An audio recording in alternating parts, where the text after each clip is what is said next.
How do you work out your BATNA, your best alternative to a negotiated agreement in a negotiation? So generally speaking, you start off by researching all the alternatives that you have. And as I said, you then pick the best one of them.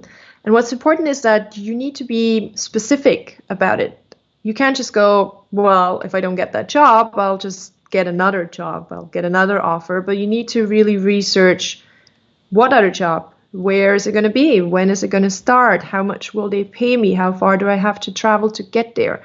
So not just say, oh, I'll get another apartment, another job, I'll get another contractor, but really be specific about what it is going to be. That's where the power in the negotiation comes from. It also helps you, even if you don't need that BATNA, it should be your cutoff point, because you then know exactly at what point it makes sense for you to walk out. If you have an offer somewhere else and you know exactly what they're going to pay us, if we take the job interview as an example again, then you know that under that point, you're not going to take that offer that you're negotiating right now because the other firm's going to pay better. So it keeps you from underselling yourself as opposed to another offer that you have. Okay, so you're always trying to improve your BATNA in a negotiation. You're always trying to improve it even before you go in there.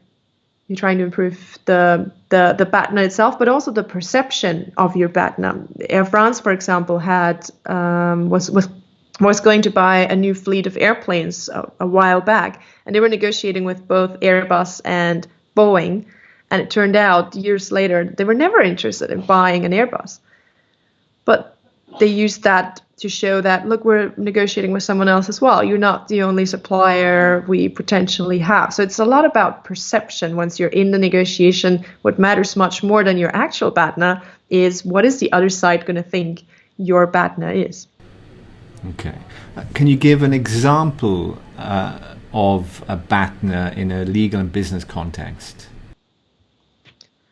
Yeah, I often talk through BATNAs in legal contexts with my lawyers in trainings. For example, when there's a lawsuit and you have a claim for, say, $500,000, and the settlement offer that comes in is for $300,000.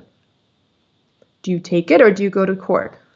And it's very subjective, right? So what do you need to know in order to answer that? Well, you need to know your estimations of success rate. You need to be able to calculate this. You can't just make a gut decision on, do I like the 300,000 or do I not, right? So you'd say, all right, I have a 60% chance that if I go to court, I get the full 500,000, but I also have a 40% chance that I go to court and I only get 100,000.